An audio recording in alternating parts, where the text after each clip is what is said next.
નમસ્કાર મિત્રો, કેમ છો? આવતીકાલનો ઉજાસ આ મુલાકાત શ્રેણીમાં એવી ઉદયમાન પ્રતિભાઓ સાથે તમારો પરિચય કરાવીશ, જેમની કાંતિ પરોઢે ફૂટતા સૂર્યના કિરણોની જેમ ખીલી રહી છે. અને જ્યારે ક્ષિતિજેથી એ આકાશ મધ્યે પહોંચશે અને પૂર્ણ કળાએ ખીલશે, ત્યારે એ આપણી આવતીકાલને અજવાળશે. એના સ્પષ્ટ ચિહ્નો આપણને અત્યારે દેખાઈ રહ્યા છે. આજે આ મુલાકાત શ્રેણીમાં આપણે જેને મળવાના છીએ એ ગુજરાતી સાહિત્યનું એક હોનહાર વ્યક્તિત્વ છે. એમની સર્જકતામાં ગુજરાતી સાહિત્યના ભાવિના એંધાણ છે, અને એ એંધાણ એવા છે કે આપણને વિશ્વાસ થાય કે આપણા સાહિત્યનું ભાવિ ઉજળું છે. અભિમન્યુ આચાર્ય એ કેનેડાના ઓન્ટેરિયોમાં વસે છે. કમ્પેરેટિવ લિટરેચરમાં એમણે પીએચડી કર્યું છે. નાટ્ય ક્ષેત્રનો એમણે કરેલો અભ્યાસ અમેરિકામાં પણ પોંખાયો છે. ગુજરાતમાં એ વાર્તાકાર તરીકે વધારે નામ કમાયા છે. 2018માં પ્રગટ થયેલો એમનો વાર્તા સંગ્રહ પડછાયાઓ વચ્ચે ગુજરાતમાં પોંખાયો અને એને સાહિત્ય અકાદમીનો યુવા ગૌરવ પુરસ્કાર પણ એનાયત થયો. એમની વાર્તાઓ તે છેક 14 વર્ષના હતા ત્યારથી લગભગ બધા જ પ્રતિષ્ઠિત સામયિકોમાં પ્રગટ થતી આવી છે. 2023માં એમનો બીજો વાર્તા સંગ્રહ લગભગપણું પ્રગટ થયો. એમનો સમગ્ર પરિચય તો એમની આ મુલાકાત જ કરાવશે. તો ચાલો આપણે એમને મળીએ અને એમનું સ્વાગત કરીએ. અભિમન્યુ, આજના આ સંવાદમાં તમારું સ્વાગત છે. કેમ છો? એકદમ મજામાં Aradhana. Thank you so much for inviting me. તમારા લેખનની ના પ્રવાસ વિશે વાત કરવી છે શરૂઆતમાં. આપણે બધા જાણીએ છીએ તમે 14 વર્ષની વયથી વાર્તાઓ લખવાનું શરૂ કરેલું. એટલું જ નહીં, તમારી 14 વર્ષની વયે તો તમારી વાર્તાઓ પ્રગટ થવા માંડી હતી સામયિકોમાં. પણ મને એ પહેલાના કાળ વિશે પણ જાણવું છે કે તમે ત્યાં સુધી કઈ રીતે પહોંચ્યા. તમારો જન્મ, બાળપણ, પરિવારનો વાતાવરણ, ઉછેર, એનો બહુ મોટો ફાળો હશે તમે જે રીતે અત્યારે સાહિત્યમાં કામ કરી રહ્યા છો એમાં. હા, ના બિલકુલ બિલકુલ ફાળો છે. મારા એટલે હું સુરેન્દ્રનગરથી છું. બેઝિકલી ત્યાં મારો જન્મ થયેલો અને હું 16 વર્ષનો હતો ત્યાં સુધી હું ત્યાં જ હતો. એટલે મારો જન્મ અને ઉછેર બંને સુરેન્દ્રનગરમાં. અને મારા ઘરમાં એટલે મારી ઇમિડિયેટ ફેમિલીમાં કોઈ લેખક નથી, પણ મારી એક્સટેન્ડેડ ફેમિલીમાં લેખકો, કવિઓ છે. પણ મારી જે ઇમિડિયેટ ફેમિલી છે એટલે મારા મમ્મી પપ્પા, મારી બેન, તો ઘરમાં એક વાંચનનું અને સંગીતનું આ બેનું વાતાવરણ હતું. અને સૌથી પહેલી વસ્તુ મેં જે વાંચેલી એ આઈ થિંક એટલે નાનપણમાં તો ઓબ્વિયસલી એ સમયના જે છકો મકો કે મીયા ફૂસકી કે છેલ છબો એટલે જીવરામ જોશી ફેવરેટ હતા ગુજરાતીમાં. અને અંગ્રેજીમાં એનિટ બ્લાઇટન ફેવરેટ હતા, કે ફેમસ 5, સિક્રેટ 7, આ બધી જે હતી. પછી થોડો મોટો થયો ત્યારે નેન્સી ડ્ર્યુ અને હાર્ડી બોયઝ, આ બધામાં મજા પડતી હતી. પછી ઇવેન્ચ્યુઅલી હેરી પોટર સુધી પહોંચેલો. અને ગુજરાતીમાં પેરેલલ વાંચતો તો જીવરામ જોશીની સાથે હરીશ નાયકની વાર્તાઓ બહુ ગમતી હતી મને. એટલે આ બાળપણના મારા આ અમુક રાઇટર્સ હતા જેમને વાંચતો હતો. અને ખબર નહીં એક્ઝેક્ટ, મને યાદ નથી એકચ્યુઅલી ક્યારે લખતો થયો, કેમ કે મને યાદ છે ત્યારથી હું લખું જ છું. એટલે I must be very young. એટલો જૂનો નાતો છે મારો લખવા સાથે કે મને યાદ નથી એ ક્યારે શરૂ થયો. પણ હા, લખતો ગયો. અને એવી સ્ટાર્ટિંગમાં તો કોઈ એવી પબ્લિશિંગની ગંભીરતા હોતી નથી. It is all playful. તમને ભાષામાં મજા પડે છે, તમને સ્ટ્રક્ચર્સ બનાવવામાં મજા પડે છે, તમને વાર્તાઓ રચવામાં એક આખું વિશ્વ ઊભું કરવામાં મજા પડે છે. એટલે તમે કરો છો. હમ. એટલે નાનો હતો ત્યારે કંઈક મેં એક બાળ નવલકથા લખેલી, અને વચ્ચે એક પ્રેક્ટિસ રૂપે કંઈક રોજ એક વાર્તા લખતો હતો. એટલે આવું બધું ઘણું કરેલું. અ, અચ્છા. અને હા, અને ધીરે ધીરે પછી મેગઝીન્સ આ બધા મંગાવતો થયો. અ, અને ઘરે શબ્દ સૃષ્ટિ આવતું, પરબ આ બધું આવતું હતું, તો મને થતું હતું કે આમાં હું મોકલું વાર્તા, અને પછી એ છપાય ને મજા પડે. એટલે એ જે હમ હમ. પહેલા પહેલા પબ્લિકેશન નો જે રોમાંચ જે હોય હા. એ ત્યારે હતો, એ 11-12 વર્ષે. અ અને હું બધું મોકલતો હતો, બહુ બધું, બધા મેગેઝિનોને. અને ત્યારે કઈ એવું લખતા આવડતું નહોતું સરખું, પણ જેવું આવડતું હતું, જે પ્રકારનું આવડતું હતું એ બધું મોકલતો હતો. ક્યાંય છપાતું નહોતું, અને મોટા ભાગનું રિજેક્ટ થતું હતું. મોટા ભાગનું કૃતિઓ સાભાર પરત આવતી હતી. અચ્છા. એટલે આવું બધું થતું હતું, અને છતાં હું કરતો હતો. ઇટ વોઝ અ ગુડ વાહ. Time pass for me. સ્કૂલમાં હતો હું, હજી 5th-6th સ્ટેન્ડર્ડમાં. એટલે એ વખતે આ બધું, અને એ વખતે મારા વાંચનની ગતિ પણ વધતી હતી. એટલે હમ. ચિલ્ડ્રન્સ ફિક્શન માંથી ધીરે ધીરે અડલ્ટ ફિક્શન તરફ મારી ગતિ થવા માંડી. અને પહેલી નોવેલ આઈ થિંક મને હજી યાદ છે જે મેં વાંચેલી, એ એચ.એન. ગોલીબારની હોરર નવલકથા હતી, અચ્છા. અલા બલા. એ પહેલી આમ અડલ્ટ જેને કહેવાય, અ, કે બાળકો માટેની નહીં એવી નવલકથા, અલા બલા. એમાં એક પેલો હાથ કઈક આવતો હતો, હજી એનું મુખપૃષ્ઠ પણ મને યાદ છે. અને પછી થ્રિલર ને ડિટેક્ટિવ નોવેલ્સ બહુ વાંચતો હતો નાનો હતો ત્યારે. હમ. સાહિત્યિક તો મેં બહુ મોડું ચાલુ કરેલું. અચ્છા. જેને કહેવાતું સાહિત્યિક આપણે કહીએ, હમ એ હમ. તો બહુ લેટ ચાલુ થયું. પહેલા તો હું આ જે પોપ્યુલર ફિક્શન જેને કહેવાય એ બહુ વાંચતો હતો. એટલે બરાબર. બધા જ રાઇટર્સને આવરી લીધા હતા એ વખતના. કનુ બગદેવ, ગૌતમ શર્મા, કે હરકિશન મહેતા, કે અશ્વિની ભટ્ટ, આ બધાને ઘોડીને પી ગયો હતો એ વખતે. અને પછી ચંદ્રકાંત બક્ષી પર આવેલો. અને પછી ધીરે ધીરે નવા રાઇટર્સ ડિસ્કવર કરતો ગયો. એટલે હમ બક્ષી હમ. પછી મધુરાય પછી સુરેશ જોશી, જયંત ખત્રી, પછી એક આખું વિશ્વ ખુલી ગયું. અને આ બધાને વાંચતા વાંચતા લખતો ગયો, અને વાંચતા વાંચતા લખતા શીખતો ગયો. હમ અને હમ. ઇવેન્ચ્યુઅલી થોડી એવી એક બે ડિસન્ટ વાર્તાઓ લખાઈ. અને ત્યારે મારી ઉંમર 14 પહોંચી ગયેલી. એટલે 4-1 વર્ષનો પરિશ્રમ આખો મારો હતો, એ 11 થી 14 નો, જ્યાં આ બધું હું બધે મોકલતો હતો. અને ઇવેન્ચ્યુઅલી હમ. પછી ત્યારે મારી વાર્તાઓ છપાવી શરૂ થઈ. એટલે તમે એક રિયાઝી લેખક છો અને એક વાચક લેખક છો, જે મોટા ભાગે આજે એવું કહેવાય છે કે લેખકો વાંચતા નથી. અ એટલે હા, તમે રિયા, વાચક એટલે આ પણ તમે બહુ રહ્યા છો. સરસ, એકચ્યુઅલી બહુ સરસ તમે પકડી લીધું. કેમ કે exactly that is how I would describe myself. Hmm કે હમ. રિયાઝી છું. એટલે આજે પણ આઈ પ્રેક્ટિસ અ લોટ. હમ. મારું ઘણા સમય સુધી ક્યાંય છપાતું નથી હોતું. એટલે વન્સ ઇન અ વાઇલ, 8 મહિને 10 મહિને મારો કોઈ લેખ કે કોઈ વાર્તા આવતી હોય. અને એટ ધ સેમ ટાઈમ હું લખતો રોજ હોઉં છું ઓલમોસ્ટ. વાહ. એટલે આઈ keep producing hmm a hmm. lot of work. I just eliminate most of it, કારણ કે હમ હમ. મને એમાં શ્રદ્ધા નથી હોતી ઘણા બરાબર બધા છે. લખાણમાં. હમ. એટલે જેમાં શ્રદ્ધા હોય ઇવેન્ચ્યુઅલી હું પછી આગળ પ્રગટ છપાવા થતું હોય મોકલું. છે. હમ. એટલે પછી કોલેજમાં તમે ફિઝિક્સના વિદ્યાર્થી બન્યા અને પછી તમે અંગ્રેજી સાહિત્ય તરફ વળ્યા. હા. આ વાર્તા ઘણા બધા સાહિત્યકારોની કે સાહિત્યમાં રસ ધરાવનારાઓની હોય છે. પહેલા વિજ્ઞાનમાં જવું કે પહેલા વાણિજ્યમાં જવું, અને પછી પોતે ક્યાં તો રિયલાઇઝ કરે કે આમાં આપણને રસ નથી પડતો, આપણે તો ભાષામાં જવું છે કે સાહિત્યમાં જવું છે. આના ઘણા બધા કારણો હોય છે. સામાજિક કારણો હોય છે, કૌટુંબિક કારણો હોય છે, ક્યારેક વ્યવહારિક ધોરણે આ બધા વિચારો થતા હોય છે. શું તમારા કિસ્સામાં પણ આવું થયું? હા, એટલે ઇફ યુ બિલોંગ હોશિયાર ટુ અ હોઈએ તો મિડલ, સાયન્સમાં જવાનું.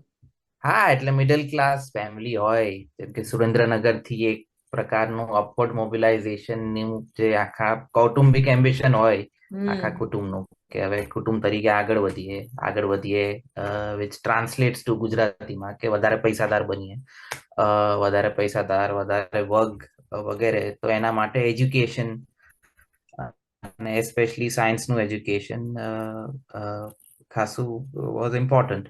અને બીજું મારા કેસમાં એ પણ હતું કે આઈ વોઝ ઓલ્સો એટલે સાયન્સમાં પણ હું સારું કરતો હતો, એટલે કોઈ સવાલ નહોતો. ઘણીવાર બધાને, એટલે જે આપણે ત્યાં એક પ્રકારની ટ્રેડિશન એવી છે કે બહુ હોશિયાર હોય તો સાયન્સમાં જાય, અને મિડલ ગ્રાઉન્ડ હોય તો કોમર્સમાં જાય, અને પછી જેને બહુ ભણવામાં ઉકાળી ના લેવું હોય એ આર્ટ્સમાં જાય. પણ એટલે મારા કેસમાં ઓલમોસ્ટ એક ગિવન હતું કે આ તો સાયન્સમાં જશે, આ તો ભણવામાં સારું છે તો સાયન્સમાં જવાનો. એટલે it wasn't even a question. 11-12માં તો મને પોતાને પણ એ સવાલ નહોતો થયો કે સાયન્સ લેવું આ તે. પણ એ મેં સાયન્સ ની કારકિર્દી પસંદ કરી. ઝેવિયર્સ માં હું ફિઝિક્સ, મેથ્સ, સ્ટેટિસ્ટિક્સ આ 3 મારા વિષયો હતા બીએસસી વખતે. અને તો મજા પડતી હતી, એવું નહોતું. પણ એ સમયે આઈ થિંક હા, ધીરે ધીરે મને લિટરેચરમાં રસ એટલો વધવા માંડેલો. અને ઝેવિયર્સમાં બીજું એ હતું કે જે અંગ્રેજી ડિપાર્ટમેન્ટ હતું એ બહુ સરસ હતું ત્યારે. એટલે એ પણ એક કારણ હતું. મને એવું હતું કે હું ઇંગ્લિશ ડિપાર્ટમેન્ટમાં રહીશ તો મારા શિક્ષકો પાસેથી બહુ ઘણું બધું વધારે પામી શકીશ. એટલે એ પણ કારણ હતું. અને એવું થોડું યુવાનીનો જોશ, થોડું રેડિકલ થવાની આખી વાત, એટલે આ બધાનું મિક્સચર હતું. એટલે નિર્ણય લઈ લીધો. અને I think in retrospect it was a good decision. It was a good decision.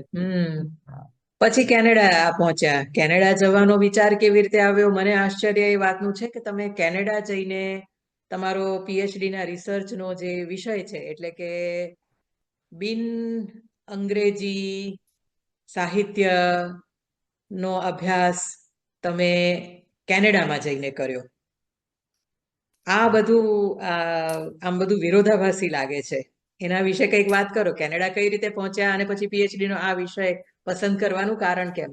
કારણ શું? હા, એની વાત કરું. એમાં એક વચ્ચેનો એક સ્ટેપ આવે છે અમદાવાદ થી કેનેડાની વચ્ચે. એ છે કર્ણાટક.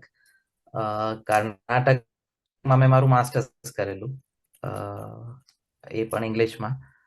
અને એ મણિપાલ ઇન્સ્ટિટ્યૂટ ઓફ હ્યુમેનિટીઝ બહુ સરસ જગ્યા છે. અને મારા ઇન્ટેલેક્ચ્યુઅલ ગ્રોથમાં એ જગ્યાનો બહુ મોટો ફાળો છે. એ એવી આઈ થિંક ત્યારે એકમાત્ર હતી. અત્યારે ખબર નહીં બીજી ઇન્સ્ટિટ્યૂટ્સ બની કે નહીં, પણ ત્યારે એકમાત્ર એવી ઇન્સ્ટિટ્યૂટ હતી જે રિજનલ લિટરેચર્સ નો અભ્યાસ થાય સઘન, પણ અંગ્રેજીમાં. કે કારણ કે દુનિયાભરની કેટલી બધી ભાષાઓના સાહિત્યનું વિશ્લેષણ, તેને આપણે લિટરરી ક્રિટિસિઝમ કહીએ, એ અંગ્રેજીમાં ઉપલબ્ધ છે. આખું ફ્રેન્ચ લિટરેચર તમને અંગ્રેજી ટ્રાન્સલેશનમાં પણ મળશે, પ્લસ એના અનાલિસિસ પણ તમને અંગ્રેજીમાં મળશે. એટલે એ રીતે અભ્યાસની ભાષા, એ જે કૃતિ એ જે ભાષામાં લખાઈ છે એ જ ભાષામાં હોય એ જરૂરી નથી. અભ્યાસ કોઈ પણ ભાષામાં હોઈ શકે. અને અંગ્રેજીની પહોંચ અને એની રીડરશિપ એટલી છે કે એમાં થાય તો એક રીતે એ બીજી ભાષાઓને પણ લિફ્ટ આપે. એટલે બીએ પછી એમએ કરવું હતું. અને મારે બીજું એ હતું કે બહાર જવું છે એમએ કરવા. એમાં પણ કઈ ખાસું લાંબુ મેં વિચારેલું નહોતું. એટલું જ હતું કે ઘરથી દૂર જવું છે. હવે ઘરે બહુ રહ્યો એમ. એટલે આઈ વોઝ, હા, એ પણ હતું કે I want to grow, see the world on my own. એટલે એ બધું પણ હતું. તો અને એમાં જગ્યા મને મળી અને એમાં મેં અપ્લાય કરેલું. પછી ઇન્ટરવ્યુ માટે ફોન આવેલો. ત્યારે મેં પૂછેલું કે I am very well versed in Gujarati અને હિન્દી લિટરેચર. એટલે ઇંગ્લિશ લિટરેચરની ડિગ્રી છે, એટલે મને એના જે અમુક કેનન્સ છે ખબર છે, મિલ્ટન ને શેક્સપિયર ને આ તે. પણ અંગ્રેજી સાહિત્ય પ્રોપરનો મારો એવો અભ્યાસ નથી જેટલો ગુજરાતીનો છે. તો મારે ગુજરાતી સાહિત્ય પર કામ કરવું હોય તો હું કરી શકું. અને એ લોકોનો બહુ જ એન્કરેજિંગ રિસ્પોન્સ હતો. અને એમનો આખો કહેવું એ હતું કે અમારી ઇન્સ્ટિટ્યૂટ છે ઇઝ એક્ઝેક્ટલી ફોર ધેટ.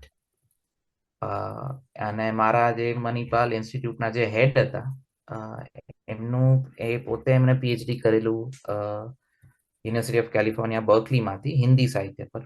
વાહ. એટલે એ પ્રકારના લોકો હતા જે રિગરસ સ્કોલરશિપ સમજતા હતા અને રિજનલ લિટરેચરની સ્કોલરશિપ સમજતા હતા. તો I was in the best place possible મારા માસ્ટર્સ માટે.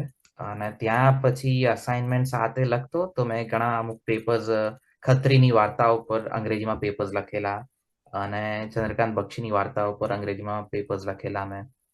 અને પછી ફરીવાર પાછો પ્રશ્ન આવીને ઉભો એમએના બીજા વર્ષમાં આવ્યો ત્યારે કે હવે આગળ શું કરશું. એટલે મારા પ્રોફેસર્સ સાથે એમનું મેં ગાઈડન્સ લીધું, પૂછેલું એમને કે હું શું કરી શકું હવે. મને આમાં મજા પડે છે, research is something I enjoy, reading is something I enjoy.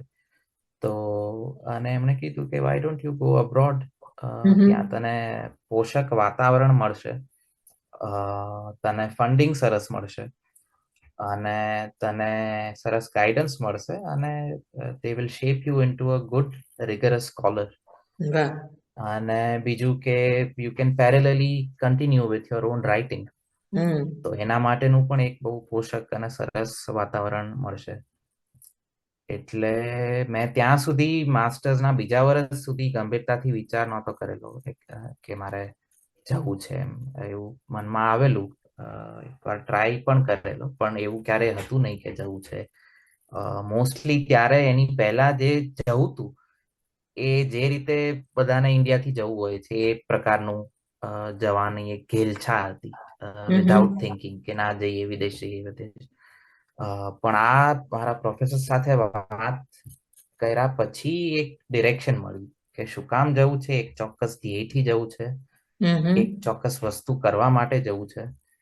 અને તો એ બહુ, એટલે ઇટ વોઝ ગ્રેટ. મારે એવું નહોતું કે વિદેશમાં આવીને બસ હવે હું અહીંયા રેસિડન્ટ બની જવું અને કોઈક રીતે ગમે એ કામ કરીને પૈસા બનાવી લઉં ને, એટલે એ વાળો રૂટ મારો નહોતો, થેન્કફુલી. બરાબર. તો એના લીધે બહુ સરસ થયું. એટલે I applied in couple of universities કેનેડામાં, યુએસમાં, અને મને 3-4 જગ્યાએ એડમિશન મળી ગયું. અને એમાંથી I chose this university of Western Ontario. કારણ કે અહીંયા જે ગાઈડ છે એ she is a specialist in Indian theatre અને મારે ગુજરાતી નાટક પર કામ કરવું હતું ત્યારે. તો આઈ ચૂઝ ધીસ પ્લેસ અને બસ ત્યારથી હું અહીંયા છું 6 વર્ષથી. વાહ. સરસ યાત્રા રહી તમારી અને તમે એને તબક્કાવાર બહુ સરસ રીતે સમજાવી. તમારો જે સંશોધનનો વિષય છે એ પણ મને ખૂબ રસપ્રદ લાગ્યો, ઇન ધ સેન્સ કે you have focused on aesthetics and politics. સૌંદર્યશાસ્ત્ર કળાઓમાં છે એના વિશે ઘણી બધી વાત થાય છે, પણ કળાઓનું પણ રાજકારણ, કળાઓમાં પણ રાજકારણ હોય છે અને કળાઓનું રાજકારણ હોય છે. આ દિશામાં તમે કઈ રીતે પહોંચ્યા? તમારા સંશોધન વિશે થોડીક વાત કરો. તમે શું જોયું, શું વાંચ્યું અને એમાંથી તમને શું મળ્યું? સો એસ્થેટિક્સ એન્ડ બિલકુલ પોલિટિક્સ. બિલકુલ. તો મારા પીએચડી માં મને મજા એ પડી કે એના લીધે મને મારી ભાષાના ઇતિહાસ સાથે એક પ્રકારનું બોન્ડિંગ કરવાની તક મળી. કારણ કે એ પહેલા મેં જે વાંચેલું એ મોસ્ટલી 1930 પછીનું, એટલે જેને કહીએ ને કે ખત્રી દલાલ, ઉમાશંકર સુજો અને એ પછીના લેખકો એમ. પણ એ પહેલાના લેખકો પણ બહુ બધા છે, પણ એ પહેલાના લેખકોને મેં વાંચેલા નહોતા. એટલે 1850 થી આપણે અર્વાચીન સાહિત્યનો ઇતિહાસ જોઈએ તો 1850 થી લઈને 1930 સુધીનો જે ગાળો છે એમાં બસ મને નામો ખબર હતી કે કોઈ નર્મદ છે, કોઈ દલપત રામ છે, કોઈ ગોવર્ધન રામ છે, કોઈ કાંત છે, પણ એ સાહિત્યનો અભ્યાસ મારો હતો નહીં. એટલે હું શરૂઆતમાં વિષય પસંદ કરતો હતો ત્યારે બ્રોડલી તો એવું હતું કે ગુજરાતી નાટક, અને પછી એમાં પણ હું મારા કમ્ફર્ટ ઝોનમાં રહેતો હતો કે અચ્છા 1960 પછીના નાટકો હું જોઈશ અને એમાં જે આપણી આકંઠ સાબરમતી અને અપસર્ડ વાળી જે મુવમેન્ટ હતી, અને એક ઉંદર અને જદુનાથ લાભશંકર ઠાકરનું, કે હમ. પછી મદુરાઈની આકંઠ સાબરમતીની વર્કશોપ્સ. તો આ બધી તો આના વિશે લખીશ ને એવું હતું. અને પછી અ, વાંચતો ગયો અને મારા પ્રોફેસરોનું ગાઈડન્સ હતું. અને અને પછી તો રોજ નવા નવા વિષયો મને સૂચતા હતા, જેટલું હું વાંચતો હતો એમ કે અચ્છા આ પણ કરી શકાય. અચ્છા, ચંચી મહેતાના નાટકો લઈને ખાલી એમના પર એક આખું થીસીસ હમ. કરી શકાય. કે એમનું આખું આગગાડી છે ધારો કે, તો એ કેવી રીતે માર્ક્સિસ્ટ આખા માઇન્ડસેટ થી એને તમે જોઈ શકો આગગાડીને. તો આવા તો રોજ નવા વિષયો મને મળતા હતા. અને ઇવેન્ચ્યુઅલી પછી વાંચતો ગયો એમ અને લખતો ગયો એમ ક્લિયર થતો ગયો મારો વિષય. બરાબર. અને ઇવેન્ચ્યુઅલી મને રસ પડ્યો 1850 થી લઈને 1920, એટલે જે સ્પેનમાં હું નહોતો અચ્છા. એ સ્પેનમાં હું ઘૂસી ગયો. એટલે પછી એ સમયના બધા નાટકો બહુ વાંચ્યા મેં. એટલે અને બધાનો પરિચય થયો પછી આપણા જે જેને આપણે મહાન કેનોનિકલ રાઇટર્સ કહીએ છીએ, કે દલપતરામ થી શરૂ કરો તમે, તો દલપતરામ, નર્મદ, નવલરામ અને મણિલાલ નભુભાઈ, આનંદ શંકર ધ્રુવ, ગોવર્ધન રામ, એમ કરતા કરતા કરતા નાનાલાલ અને રમણભાઈ નીલકંઠ, આ આખી ટ્રેડિશન થી પરિચિત થયો હું, એમના નાટકોથી પરિચિત થયો. અને મને બહુ મજા આવી. અને અને તો એમનું એસ્થેટિક્સ જે હતું, કે ત્યાં સુધી આપણી પ્રોસિનિયમમાં નાટક કરવાની ટ્રેડિશન નહોતી. એ સંસ્થાનવાદી આખી એક ઇન્ફ્લુઅન્સ હતી, કોલોનિયલ ઇન્ફ્લુઅન્સ જેને કહીએ. હમ. તો એના લીધે આખું ધરમૂળથી બદલાઈ ગયા આપણા નાટકો. જે લોક નાટકો થતા હતા ભવાઈ વગેરે, એની જગ્યાએ પ્રોસિનિયમ આવી ગયું. અને it changed the theatre completely hmm. In so many ways. Commercialize થઈ ગયું, કેપિટલાઇઝ થઈ ગયું, એસ્થેટિક એના બદલાઈ ગયા. અને સાથે બીજું એ પણ થયું કે એક સંસ્થાનવાદી જે પોલિટિક્સ ચાલતું હતું, કે હમ. બ્રિટિશરોનું રાજ હતું, સામે એક નેશનલિસ્ટ મુવમેન્ટ ચાલુ થઈ હતી. બંનેના એજન્ડા અલગ હતા, છતાં સાથે એ લોકોને કામ કરવું પડતું હતું. તો નાટકો પર એની શું અસર થઈ, એ પ્રકારની એક રિલેશનશિપની, એમ્પાયર અને નેશન વચ્ચેનું જે રિલેશનશિપ છે, તો એ સેન્સમાં પોલિટિક્સ પણ આવ્યું. અને એ પોલિટિક્સનો કેવો ભાગ હતો આ બધા નાટકો થવા પર. અને હમ. એ નાટકો એ કેવી રીતે પછી લાર્જર જે વિચારધારાઓ હતી, બરાબર. જેમ કે સુધારક વિચારધારા અથવા તો સંરક્ષક જેને કહીએ છીએ એ વિચારધારા, જેમાં મણિલાલ નભુભાઈ કે આનંદ શંકર ધ્રુવ કે ગોવર્ધન રામ આવે. તો એ વિચારધારાઓ પર નાટકોની શું અસર હતી, અને નાટકો પર એ વિચારધારાઓની શું અસર હતી, એ પરસ્પરની અસરો પણ મેં એમાં એનું એનાલિસિસ કરેલું. તો હા. બહુ મજા પડી મને. હમ. આ તો મારો પીએચડી નો થીસિસ આખો હતો. અભ્યાસ તમારો લગભગ 4-5 વર્ષનો થયો. 5 વર્ષ, હા. 5 વર્ષ. 5 વર્ષ પૂરા. વાહ. હમ. હવે તમારી સર્જકતાની વાત કરીએ. તમે નાટ્ય લેખક પણ છો અને વાર્તા લેખક પણ છો. કોઈક હમ. થીમ જ્યારે તમારા મનમાં આવે, કોઈક એવું બિંદુ હોય જ્યાંથી લખાવાનું શરૂ થાય, કે કોઈક થીમ મળે, તો આપોઆપ એ નાટ્ય સ્વરૂપમાં ઢળે, વાર્તા સ્વરૂપમાં ઢળે. તમે કઈ રીતે સ્વરૂપની પસંદગી કરો? જનરલી થીમ સ્વરૂપની સાથે આવતું હોય છે. હમ. એટલે એ બહુ અલગ નથી આવતું કે હવે હું આ વિષય પર જઉં અને પછી આનું નાટક કરીશ, એ રીતની પસંદગી નથી હોતી. જનરલી ઇન્સ્ટિંક્ટિવ હોય છે ખાસું, કે આ વિષય છે તો એ જાણે વાર્તા જ આની લખવાની થશે એમ, અથવા તો આ વિષય છે તો નાટક જ થશે. અને થોડી પ્રોસેસ અલગ છે, ઇન ધ સેન્સ કે નાટકો મેં જે લખેલા છે ઘણા બધા, તો નાટક કેમ કે એક કમર્શિયલ પ્રવૃત્તિ છે, હમ. કેમ કે નાટક એક કમ્યુનલ પ્રવૃત્તિ છે. તો નાટક ઘણા બધા મેં જે લખેલા છે ઓન ડિમાન્ડ પણ લખેલા છે. હમ. વાર્તા લખવાની કોઈ ડિમાન્ડ કરતું નથી. બરાબર. એ તો મને શું છે તો હું લખું છું, મન થાય ત્યારે લખું છું. નાટકનું અલગ છે અને નાટકની એ ટ્રેડિશન રિસ્પેક્ટ પણ કરવી જોઈએ, કારણ કે નાટક એ ખાલી નાટ્ય લેખકનું નથી હોતું, એમાં બહુ બધા લોકો નો હાથ હોય છે. એટલે દિગ્દર્શક, એક્ટરો, બેકસ્ટેજ વાળાથી માંડીને પ્રોડ્યુસરો થી માંડીને બધા, તો એમાં એક એ પ્રકારની કમ્યુનલ ડિસિપ્લિન જે હોય એ તમારે જાળવવી પડે. જ્યારે વાર્તા છે તો it is a very individual, એ કવિતા જેવું જ છે કે બહુ અંગત વસ્તુ છે. અને અને એટલે એ રીતે એ થતું હોય છે એની પસંદગી સ્વરૂપની. ગુજરાતી ભાષામાં નાટકો બહુ ઓછા લખાય છે. મધુરાય જેવા લેખકને એક વખત મેં પૂછેલું ત્યારે એમણે એવું કહેલું કે કોઈ ભજવે તો હું લખું ને, કોઈ હવે મારા નાટકો કોઈ ભજવતું જ નથી તો લખવા શા માટે. એટલે કે એક નાટ્ય લેખક માટે એમના લેખનની, નાટ્ય લેખનની સાર્થકતા ત્યારે જણાય જ્યારે કોઈક કંપની એ નાટક લઈને એને ભજવે. તમારી આ બાબતે શું લાગણી છે? આમાં એકચ્યુઅલી એક પ્રકારનું કન્ફ્યુઝન એ ક્રિએટ થયેલું છે કે કારણ કે હમ હું ગુજરાતીમાં વાર્તાઓ લખું છું, હમ બધા એવું ધારી લે છે કે મારા નાટકો પણ ગુજરાતીમાં જ છે, પણ એકચ્યુઅલી વાત થોડી ઉલટી છે.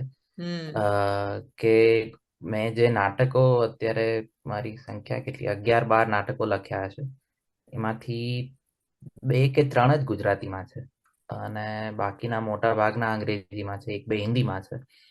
તો ગુજરાતી રંગભૂમિ વિશે મને એકચ્યુઅલી બહુ જાણકારી નથી, કારણ કે મારી નાટ્ય લેખક તરીકે મેં જે શરૂ કર્યું એ મોસ્ટલી ગુજરાત છોડ્યા પછી મારું ચાલુ થયું છે. એટલે હું કોલેજમાં લખતો હતો નાટકો, પણ ત્યારે એવી બહુ ગંભીરતા નહોતી. એ મોસ્ટલી યુવક મહોત્સવમાં કોઈ માંગે, મારી કોલેજ વાળા જતા હોય તો ત્યારે લખી દેતો. તો એ રીતે એમાં રસ શરૂ થયો. હમ અને પણ જેમ કે અમદાવાદમાં અત્યાર સુધી મારા 2 જ નાટકો ભજવાયા છે. બરાબર. એક 2017માં ભજવાયું હતું ઓરબોરોસ થિયેટરમાં, અને એક ગયા વર્ષે અભિવ્યક્તિ ફેસ્ટિવલ જે થાય છે હમ એમાં PS ચારીએ ભજવેલું. પણ એ સિવાય અને બીજું મનોજ શાહે ભજવેલું, પણ એ ઇન્ડિયામાં આઈ થિંક નથી ભજવાયું હજી, મને ખ્યાલ છે ત્યાં સુધી. યુએસમાં એની ટૂર થયેલી. તો એ પણ ગુજરાતી હતું. તો આ 3 નાટકો. એટલે તમે જુઓ તો, અને બીજું એક નાટક હતું એનું ખાલી સ્ટેજ્ડ રીડિંગ થયેલું મુંબઈમાં, વાચિકમ જેને કહીએ, હમ સ્ટેજ્ડ રીડિંગ થયેલું મુંબઈમાં એનું. તમાશા થિયેટર છે, સુનિલ શાનબાગ જે ચલાવે છે. તો એ રીતે જુઓ તો એટલું મારો એક્સપોઝર નથી. બરાબર. પણ એટલું હું કહી શકું અત્યારે, જેટલી મને ખબર છે, કે નાટ્ય લેખકો પણ છે, ભજવનારા પણ છે. એટલે એક સવાલ એવો ઉભો થાય કે સૌમ્ય જોશીના નાટકો હજી ચાલે છે હમ અને હાઉસફુલ જાય છે. અને એમના જે 2 હિટ નાટકો હતા એના પછી હી હેઝ મૂવડ ઓન. પછી પાડાની પોળ એમણે હમણાં જ કરેલું અને એના કંઈક 400-500 શો થયા. હવે આ હમ વર્ષે અભિવ્યક્તિમાં એ નવું નાટક લઈને આવે છે. તો એમના ચાલે છે, એ ભજવી પણ શકે છે, એ ટિકિટ પણ વેચી શકે છે. અને he has been doing that for years. એવું નથી કે હા. હમણાં એમનું નામ થયું એટલે હવે ટિકિટો વેચાય છે. તો હા, એટલે કંઈક તો હશે ને વાત. એટલે something that he is doing right and others are doing wrong. Hmm અને બીજું કે, અને એ જે ફાટા છે કે જે કમર્શિયલ રંગભૂમિ છે એ તો પાછી ચાલે જ છે. સિદ્ધાર્થ રાંદેરિયા, સંજય ગોરડિયા, એ લોકોનું તો ટિકિટો વેચાય છે, લોકો જાય છે.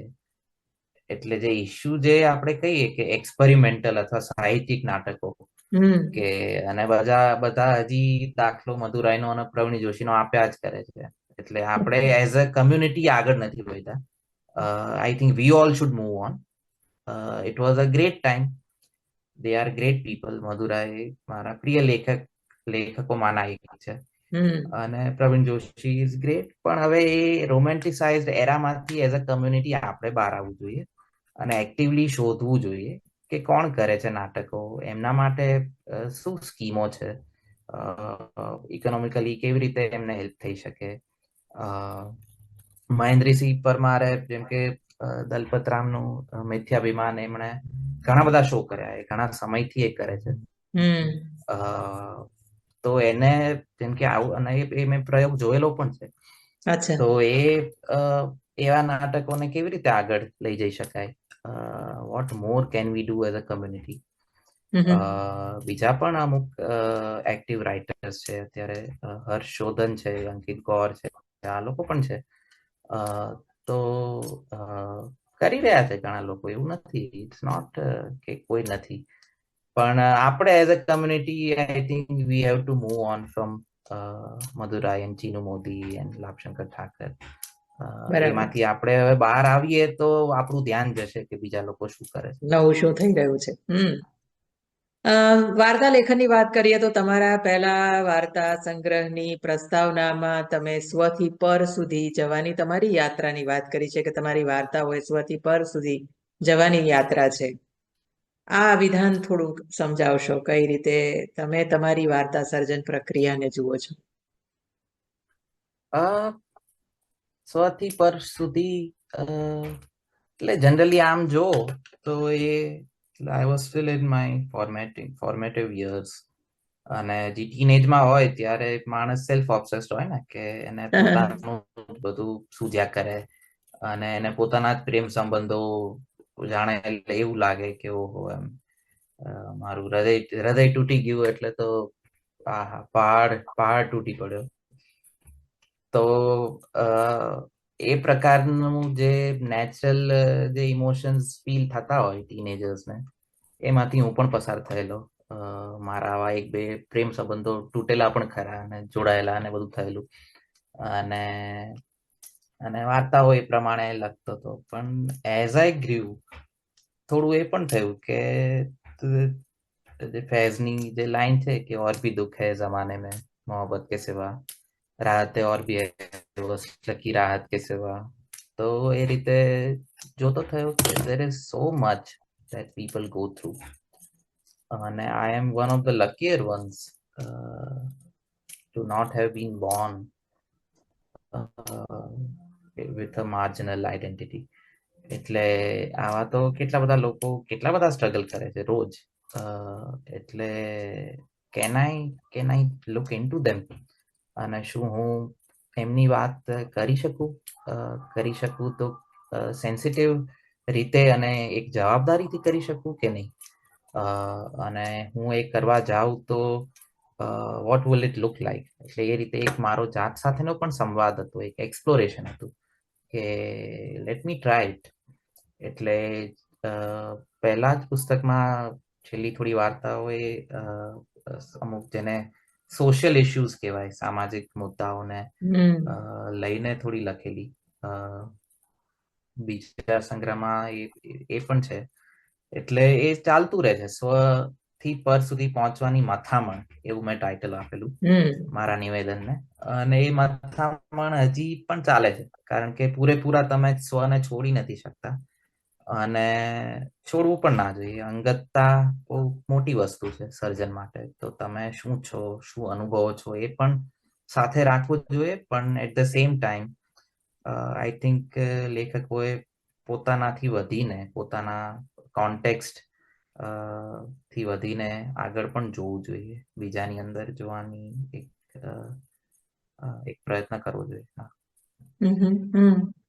ગુજરાતી ભાવકો તમને વાર્તાકાર તરીકે વધારે ઓળખે છે, અને તમારી લગભગપણું માંથી પસાર થતા હું જોઈ શકું છું આ સ્વથી પર સુધી ની જવાની તમારી મથામણ.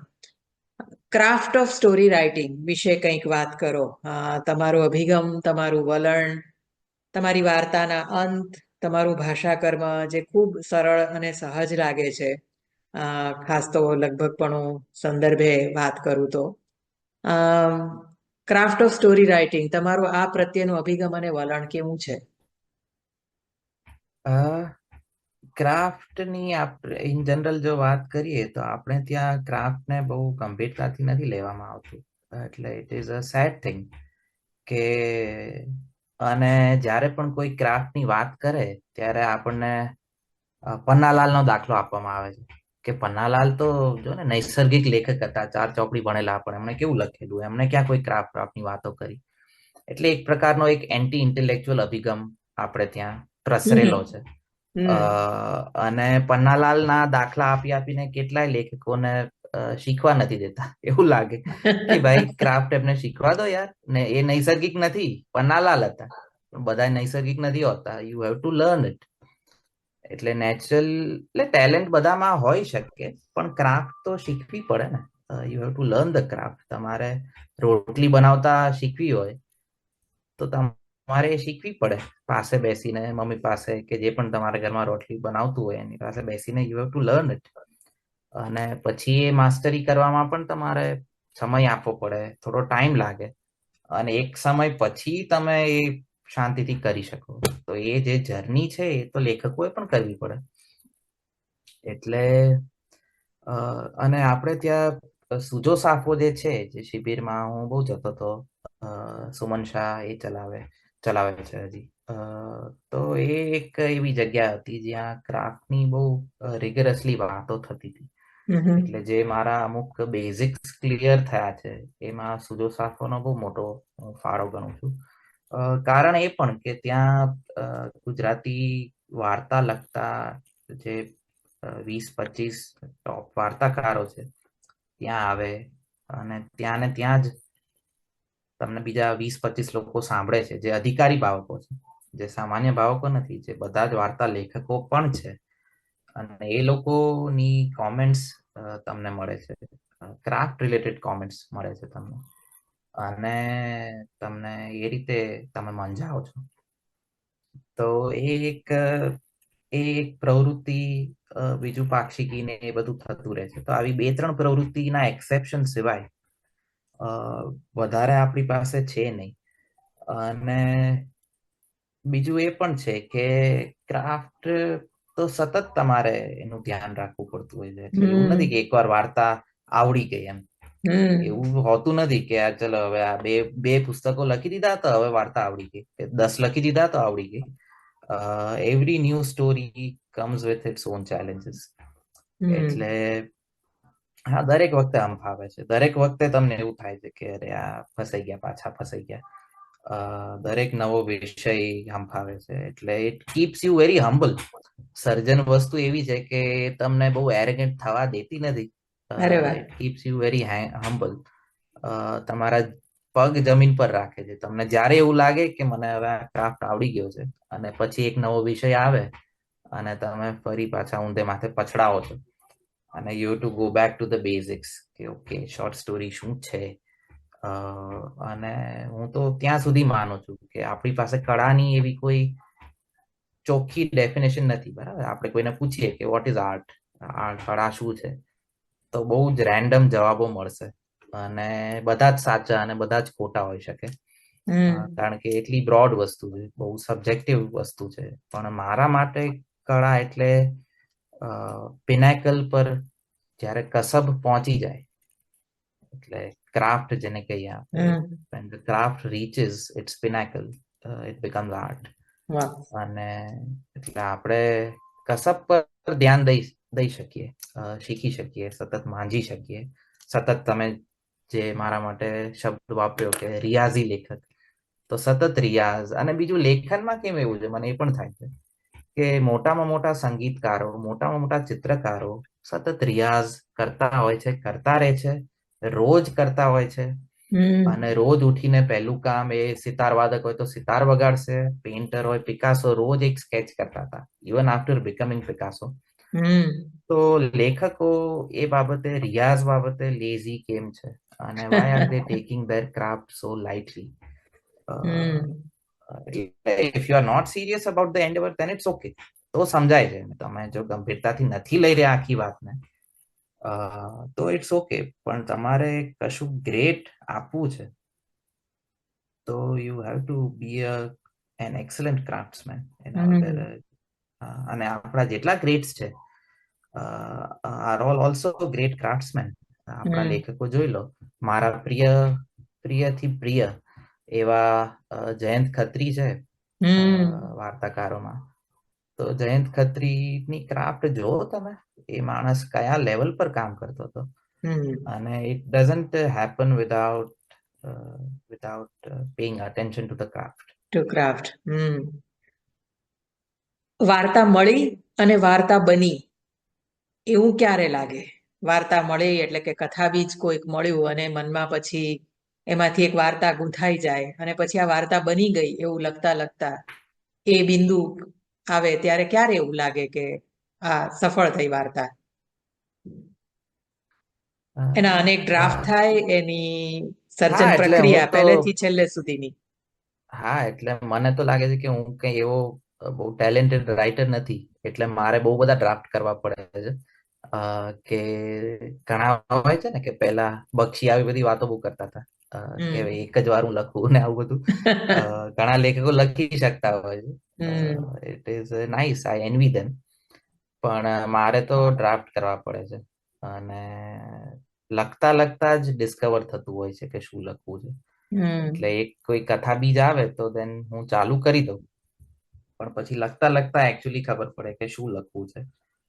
અને મલ્ટિપલ ડ્રાફ્ટ એના થતા હોય છે. એટલે હમ હમ 5 થી 6 ડ્રાફ્ટ મારા દરેક વાર્તાના મિનિમમ થઈ જ જાય છે. એટલે હું ઓછા કરવાની ટ્રાય કરું, એવું હમ કરું કે છોડ, હવે આ બધું નથી, આમાં પડવું નથી, પાછા આમાં પ્રવેશવું નથી. છતાં મોરલેસ મારા એ થઈ જતા હોય છે. હમ હમ અને અ, અને મજા પણ પડતી હોય છે, એવું નથી કે, એટલે હું જે હમ રીતે કહું છું એ જોતા એવું લાગે કે મારા પર કોઈ સજા થોપી દીધી, પણ એવું નથી. I enjoy it. ધ મને આર્ટ એમાં ઓફ એ વર્લ્ડમાં, એ પ્રોસેસ હેડ ઓફ સ્પેસમાં, ક્રિએશન. હા, પ્રોસેસ ઓફ ક્રિએશન, એ પ્રોસેસની અંદર પણ મને બહુ મજા પડતી હોય છે. એટલે એ મને, હું જાતને વધારે ઓળખું છું, અને એના લીધે મને સ્વરૂપમાં વધારે ઊંડા ઉતરવા મળે છે. વાહ. તો હમ there is no downside literally in having multiple drafts. હમ તો લગભગ પણ હું એ ટાઇટલ ધ્યાન ખેંચે એવું છે. વાર્તાનું નામ પણ છે. અમ, વાર્તા સંગ્રહનું એ નામ ક્યાંથી આવ્યું? એનું કંઈક મૂળ છે? એટલે હું જ્યારે બીજા વાર્તા સંગ્રહની પ્રક્રિયામાં હતો, અ, અને ત્યારે અમુક મારી જે વાર્તાઓ થયેલી, તો એમાં એક પ્રકારની જે ઓવરઆર્ચિંગ થીમ આપણે જે કહીએ, એ એક પ્રકારની અસમંજસની હતી. કે હમ એક તમે આ જગ્યાના પણ નથી, તે જગ્યાના પણ નથી. એટલે, અને it is not as simple as વતન જુરાપો, કે એવું એ વાળી રોમેન્ટિસાઇઝડ વતન જુરાપાની વાત નહોતી. પણ એવું હતું કે હવે, એટલે અત્યારે એવું છે કે હું ભારત પાછો જાઉં તો ત્યાં પણ મને જુરાપો જ થાય, ત્યાં પાછો આવીને પણ મને જુરાપો થાય. એવી હમ સ્થિતિ છે. તો આવી એક સ્થિતિ કે you are in exile wherever you go. એટલે એવું એક જેમ્સ જોયસ આ પ્રકારે કંઈક એમણે વાત કરેલી છે, અને મારા મનમાં પણ એ છે કે anywhere you go you are an exile. Hmm તો એ જે કન્ડિશન છે એ શું છે રિયલી, એ કે તમે પૂરેપૂરું ક્યાંય પહોંચી નથી શક્યા. You are almost there but not completely. તો એ હમ ઓલમોસ્ટ ધેરની સ્થિતિ, હમ કે લગભગ પહોંચી ગયા, અથવા હમ લગભગ આપણે અહીંયા છીએ, લગભગ આ છે સ્થિતિ. તો એવી એક માનસિક કન્ડિશન જેને કહેવાય, એમાંથી એ વાર્તા, એટલે વાર્તા તો હતી જ, અને પછી હમ મને એ વાર્તા એવું પણ લાગ્યું કે ઇન જનરલ એક ઓવરઆર્ચિંગ થીમ. થીમ બને છે. હમ અને બીજું કે ટાઇટલ પણ બહુ કેચી ને સરસ મને લાગેલું. હમ તો આઈ થિંક એટલા માટે આ મલ્ટિપલ કારણો હતા. હમ તમારી sense of belonging, sense of identity, એના વિશેના તમારા ભાવો, બધું જ, મનોભાવો શું એટલે છે એ જાણવાની ઈચ્છા છે. તમે તાજેતરમાં કેનેડા અભ્યાસ અર્થે આવ્યા અને હવે અહીંયા સ્થિર થયા છો એવું તમને લાગે છે? ડાયસ્પોરા વિશે, વતન ઝુરાપા વિશે, ડાયસ્પોરા સાહિત્ય વિશે ઘણી બધી વાતો ચાલે છે. ડાયસ્પોરા શબ્દ પણ બહુ ચર્ચામાં છે, ખાસ કરીને સાહિત્ય અને આપણા સાહિત્ય, આપણી ભાષાના સાહિત્ય સંદર્ભે. મારે તમારી સેન્સ ઓફ આઈડેન્ટિટી અને સેન્સ ઓફ બિલોંગિંગ વિશે જાણવું છે, કારણ કે મને દરેક માઇગ્રન્ટ વિશે આ પ્રશ્ન થયો છે કે એમના એમના એ વિશેના મનોભાવો કેવા હોય છે?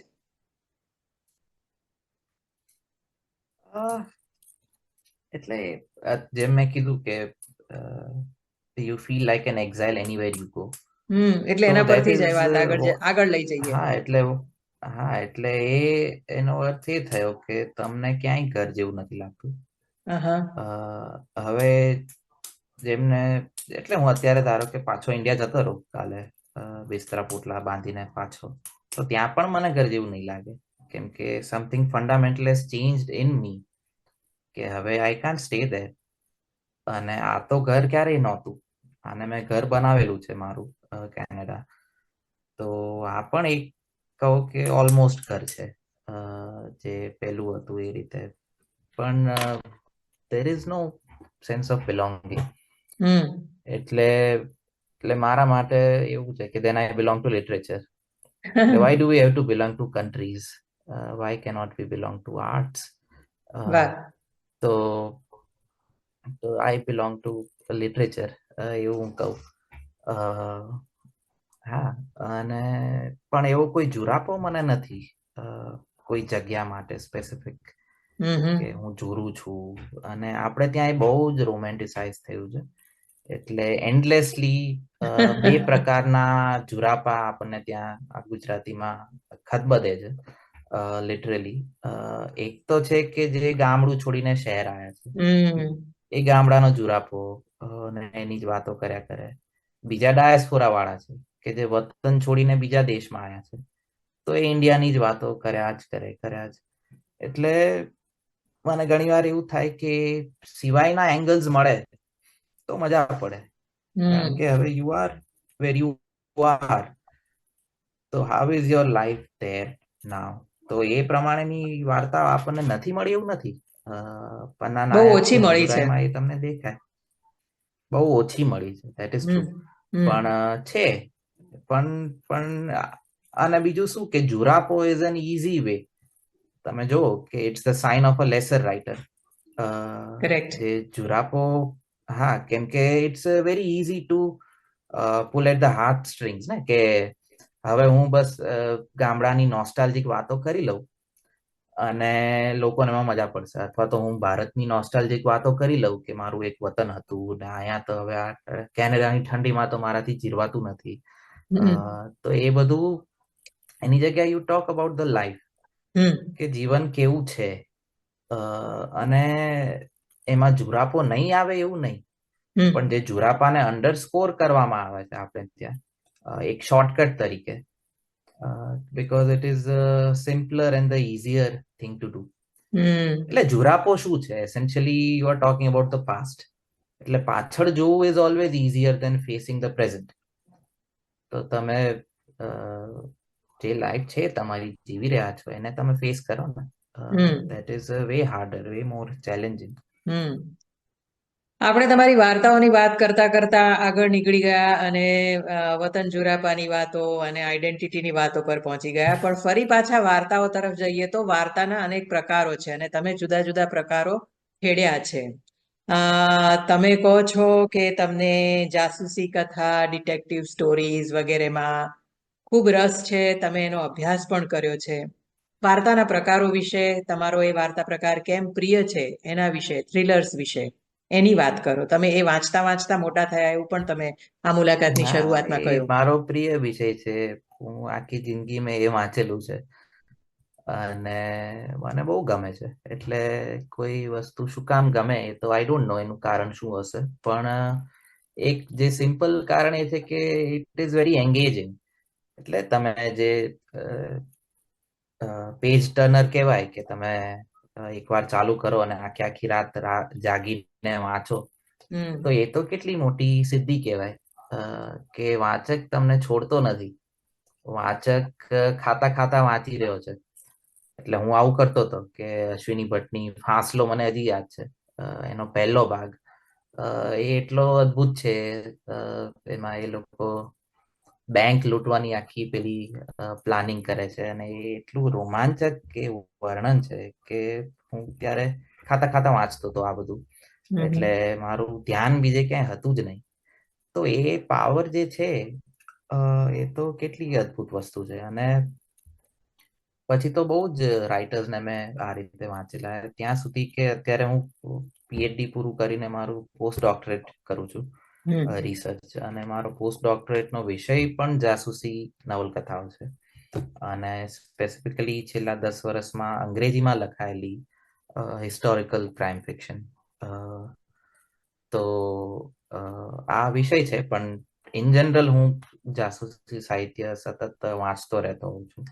અને આપણે ત્યાં એક પ્રકારનો એ રીતે જોવાય છે ને કે જાસૂસી એટલે સસ્તું સાહિત્ય, કે આ હું એ થ્રિલર જ છે, કહેવા આ જતી તો. હતી કે આપણે ત્યાં એને સાહિત્યના એક પ્રકાર તરીકે ગણાતું નથી. હા, એટલે અને એને કદાચ આપણા રિસ્પેક્ટ. સાહિત્યમાં સારી આ પ્રકારની નવલકથાઓ અશ્વિની ભટ્ટ પછી બહુ ઓછી લખાઈ છે કે નથી લખાઈ.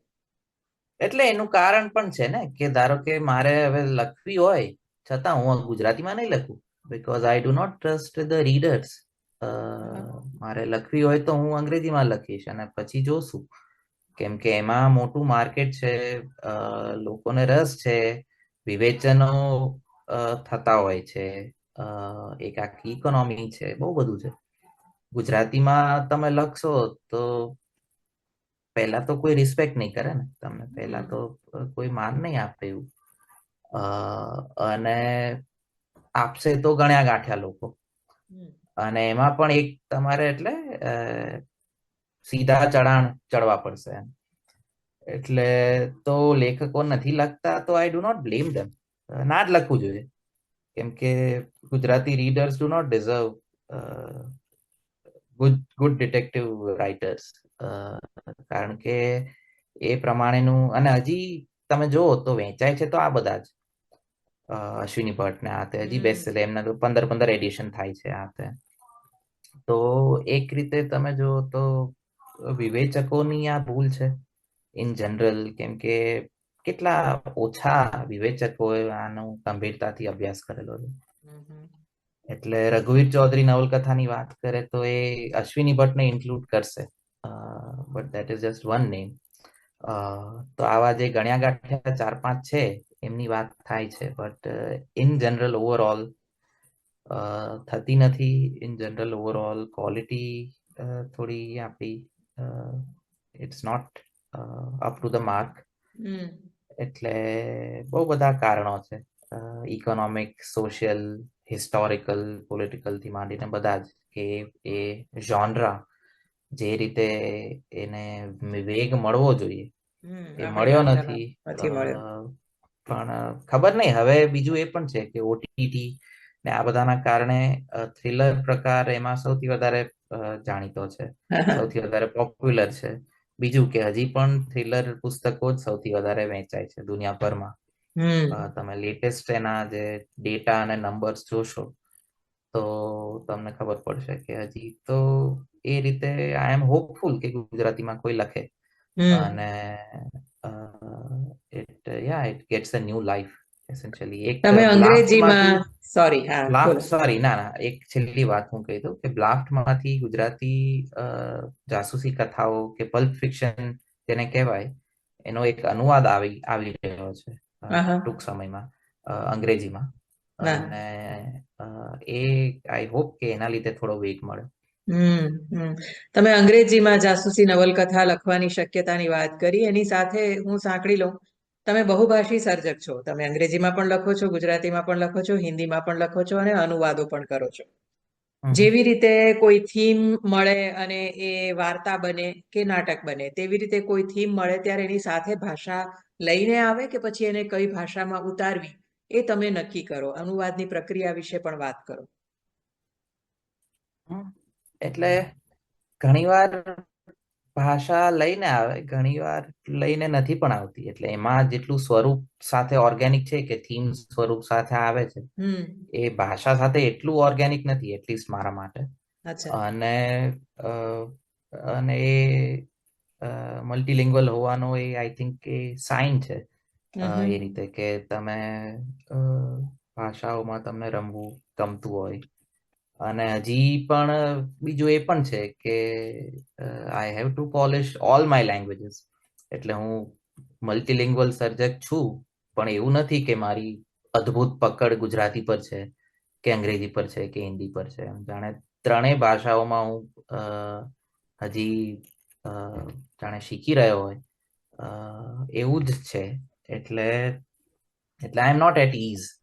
જે અચ્છા. પેલા એ પ્રકારના મલ્ટીલિંગ્વલ લોકો હોય ને કે જે કોઈ પણ ભાષામાં એટ ઇઝ હોય, એમને હમ એ સરળતાથી. તો મારા માટે એ પ્રકારની સ્વિચિંગ કે ઇવન એક ભાષામાં રહેવું, અત્યારે હું બોલું છું તો છતાં હું વચ્ચે અંગ્રેજી મિક્સ કરું છું.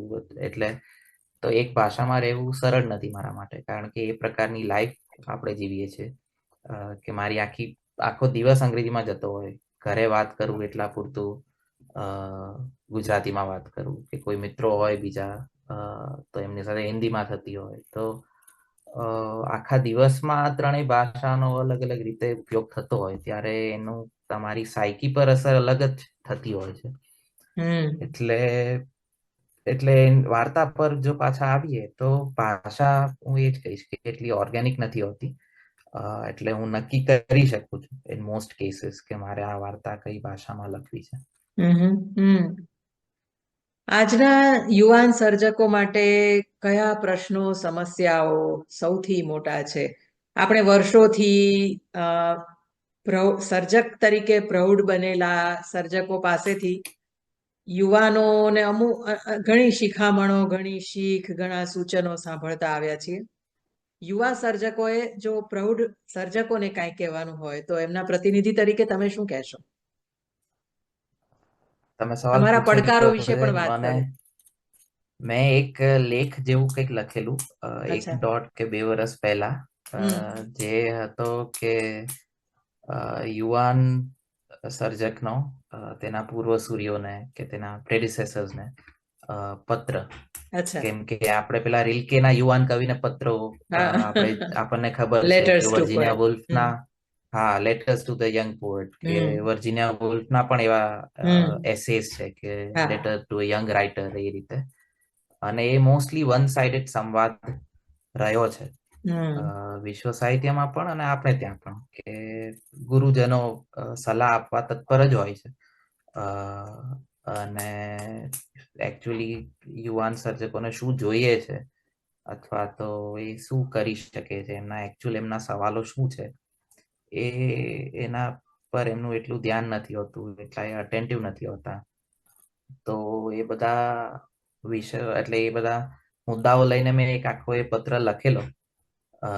એટલે હવે એક્ઝેક્ટ તો મને યાદ નથી શું લખેલું, પણ જનરલી 2-3 મુદ્દાઓ હતા ને, કે એટલે એક પ્રકારની જે કમ્પ્લેન છે કે હવે આજકાલ તો કોઈ એટલું સારું નથી લખતું, કે હવેના જમાનામાં તો કોઈ પન્નાલાલ કે કોઈ સુરેશ જોશી કે કોઈ ખત્રી આવે તો ભૂલી જવાનું. એમ આજકાલના સર્જકો એટલા ગંભીર નથી સર્જન માટે, આ બધું.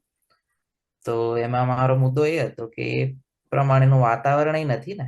આ બધું આટલું બેકાર વાતાવરણ છે, તો એના જવાબદાર તો તમે લોકો છો. યુ કેમ before us, you should have taken care of it.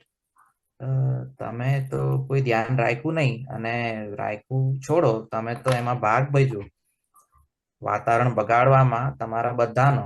એટલે આઈ એમ નોટ સ્પેરિંગ એનીવન. જેટલા હમ મારા અત્યારે જીવતા પૂર્વસૂરીઓ છે, એ બધાને જ આ રેકોર્ડિંગ જશે ને, એટલે હું અત્યારે બધાને એડ્રેસ કરું છું કે એ બધાનો એમાં વાંક છે. કોઈ જ બાકાત નથી. તો collectively they are all responsible, અને they should be ashamed of themselves. એટલે ગુજરાતી સર્જકોને તો એવું, જે નવાને એવું ના કેવું જોઈએ કે તારામાં સર્જકતા નથી, અથવા તો તું સારું નથી લખતો. સવાલ એ પૂછવો જોઈએ કે તારી ટેલેન્ટને અમે કેવી રીતે નર્ચર કરી શકીએ. હમ અમે શું કરી શકીએ કે તને ક્રાફ્ટના લેસન્સ મળે.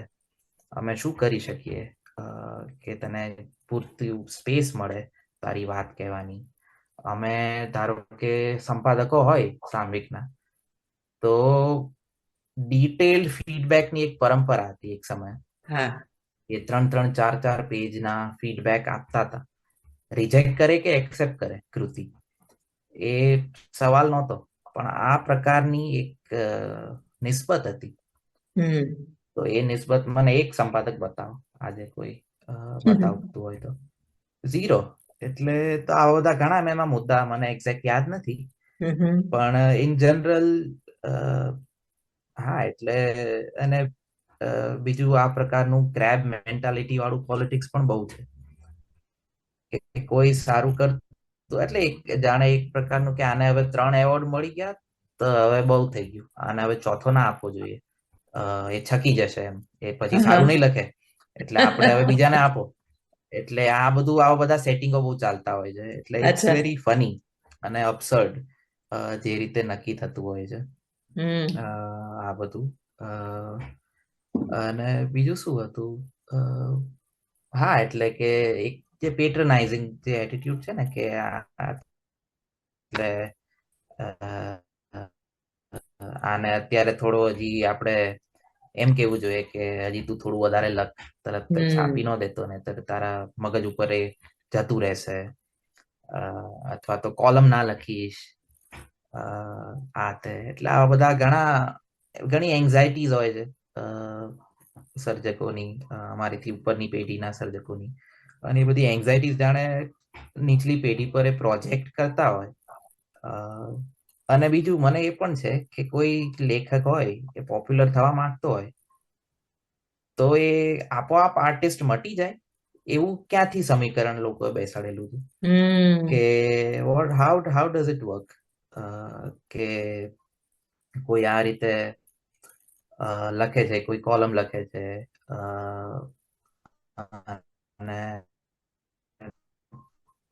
તો એને કેમ એટલે આ રીતે આપણે બાકાત કરી દઈએ છીએ કે હવે આ તો ગંભીર નથી, એક સમયે આ સરસ વાર્તાઓ લખતો હતો પણ હવે તો આ કોલમ પર ચડી ગયો છે, અથવા તો હવે તો આ બીજું બધું કરવા માંડેલો છે, તો એનું શું કરશું? એટલે આવા જે ઇઝી કન્ક્લુઝન્સ છે કે હવે હમ તમે શબ્દ સૃષ્ટિમાં નથી છપાવતા તમારી વાર્તા, અથવા તો તમે આમાં નથી છપાવતા નવીન સમર્પણ, એટલે જે આપણા શિષ્ટ સામયિકો છે, પર્ટિક્યુલર સામયિકની વાત નથી પણ એ જે 5-6 શિષ્ટ સામયિકો છે એમાં તમે ના લખો તો હવે તમે કલાકાર નથી એમ, અચ્છા. તો તમે હમ કળાને ગંભીરતાથી નથી લેતા. એટલે આવું બધા વિધાનો ચાલતા રહેતા હોય છે.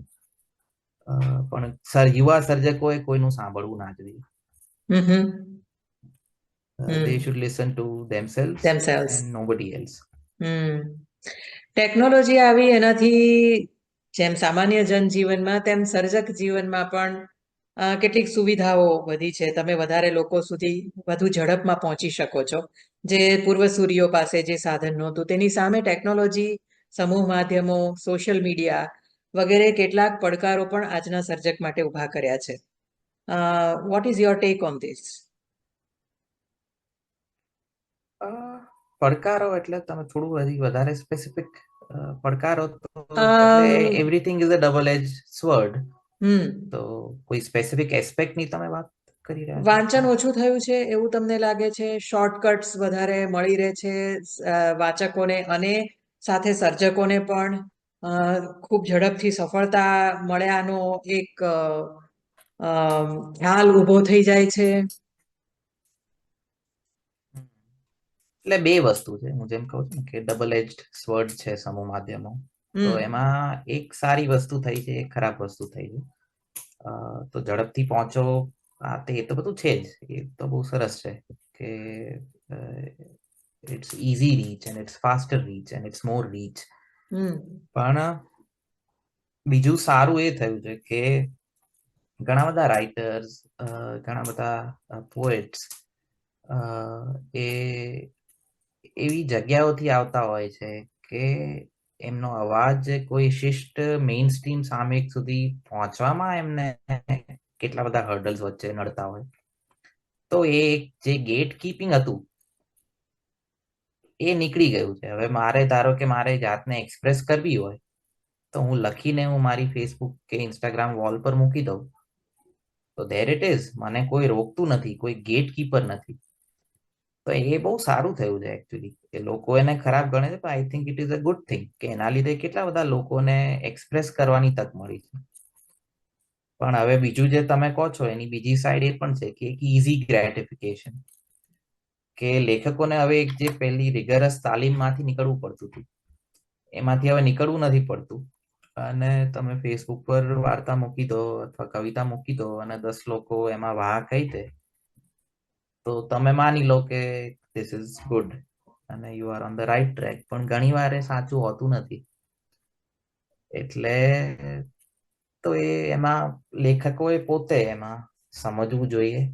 એક પ્રકારનો જે એક વિવેક જેને કહેવાય એ એમાં લેખકોમાં હોવો જોઈએ કે કેવી રીતે સોશિયલ મીડિયા જે ઇઝી ગ્રેટિફિકેશન આપણને આપે છે એમાંથી બચી શકાય અને એનો ઉપયોગ આપણા આઈડિયાઝ, આપણી વાત પ્રસરે એના માટે સારી રીતે કરી શકાય. તો એટલે ઇટ ઇઝ લાઈક એનીથિંગ, જેટલી પણ ડબલ એજ સ્વર્ડ છે એનો સારો અને ખરાબ ઉપયોગ હોય તો એ પછી ઇન્ડિવિજ્યુઅલ્સ પર છે કે કેવી રીતે જોવે છે. એટલે ઓવરઓલ તો આઈ થિંક સારું થયું છે કે વધારે લોકો લખતા થયા છે. I don't see anything wrong. બરાબર. આપણે આ મુલાકાતનું સમાપન કરીએ ત્યારે આપણે વાર્તાકાર, લેખક, અનુવાદક અભિમન્યુ આચાર્યને તો ઓળખીએ છીએ, પણ જે એમની કેટલીક એવી બાબતો છે જે બીજા લોકોને નહીં ખબર હોય એના વિશે વાત કરીએ. તમારા અન્ય શોખ પણ છે. તમે સંગીતનો તો શરૂઆતમાં ઉલ્લેખ કર્યો મુલાકાતની શરૂઆતમાં, તે ઉપરાંત પણ સમય મળે ત્યારે શું કરો, શું કરવાનું ગમે? એટલે સંગીત હું કોઈ વગાડતો નથી, મારી એવી સમજ પણ નથી. મને બસ સાંભળવું બહુ ગમે છે. એટલે એવું એક જેને કોમનર કહેવાય એવો માણસ છું. અને ઇન જનરલ મને બીજી કળાઓમાં રાખવું ગમે છે. એટલે સંગીત ઘણું સાંભળું છું, ચિત્રકલામાં રસ લઉં છું, ફિલ્મો ખૂબ જોઉં છું. તો અને બીજું અંદર અંદર મારું એવું પણ માનવું છે કે બધી કળાઓ એકબીજાને હેલ્પ કરતી હોય છે. એટલે ઘણી વાર કોઈ ચિત્ર જોઈને મારી વિઝ્યુઅલ સેન્સ સરસ એને પોલિશ મળે છે, તો એ મને મારા લેખનમાં પણ કામ આવે છે. કે કોઈ નાટકના સંવાદ લખવાની કળા મને સંવાદો વાર્તામાં લખવામાં પણ મદદરૂપ થાય છે. કે ફિલ્મનો કોઈ સીન જોયો તો સીન કેવી રીતે કન્સ્ટ્રક્ટ થતું હોય અમુક ફિલ્મોમાં બહુ સરસ રીતે થતું હોય છે. તો ઇન જનરલ બધી જ કળાઓમાં મને અંદર ઊંડા ઉતરવું ગમે છે. એ સિવાય મને એટલે હું રસોઈ સારી બનાવું છું. અરે વાહ. ઘણા સમયથી ઘરથી દૂર રહ્યો અને એકલો રહ્યો, એટલે સર્વાઈવલ માટે શીખવું પડ્યું, પણ મને બહુ જ ગમે છે અને મને મજા પણ પડે છે. અને એમાં પણ મને એક કળા જ છે, જો તમે એના બેઝિક ક્રિએટિવિટી છે. એટલે ઇટ ઇઝ, કારણ કે તમે સેમ રેસીપી બે માણસોને આપો અને એક્ઝેક્ટ સેમ વસ્તુ ફોલો કરશે, છતાં એકમાં ટેસ્ટ આવશે અને એકમાં એવી મજા નહીં આવે, તો એ શું છે?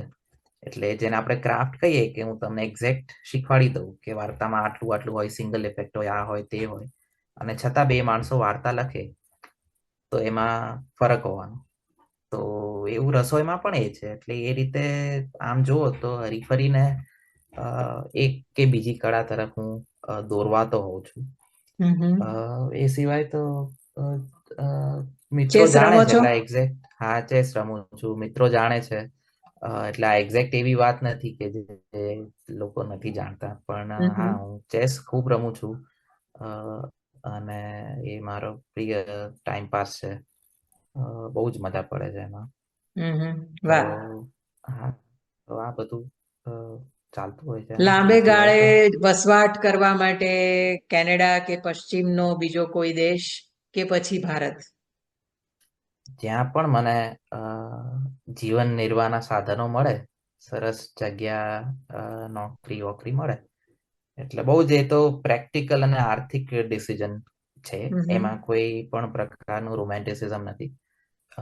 એટલે જ્યાં પણ બેસ્ટ રીતે હું લાઈફ જીવી શકીશ ત્યાં હું જઈશ. દેશનો કોઈ બાદ નથી. વાહ, વાહ. આજે સમય કાઢીને મારી સાથે આ વાર્તાલાપ કર્યો તે માટે ખૂબ ખૂબ આભાર માનું છું. ઘણી નાની ઉંમરે તમે ઘણું બધું સિદ્ધ કર્યું છે અને આ જ રીતે તમારી યાત્રા આગળ વધતી રહે એવી શુભકામના કરું છું. તમારી જે મેચ્યોરિટી છે, પરિપક્વતા છે, એને બિરદાવું છું અને જે તમારા સર્જનોમાં પણ દેખાય છે. તમારી સર્જકતા માટે શુભેચ્છા. તમારી પાસેથી નવા નવા સર્જનો આપણી ભાષાને મળતા રહે અને એ રીતે આપણી ભાષા અને આપણું સાહિત્ય સમૃદ્ધ થાય એવી કામના કરું છું. નમસ્તે અને થેન્ક આવજો. You so much. Thank you so much, Aradhana. Thanks a lot.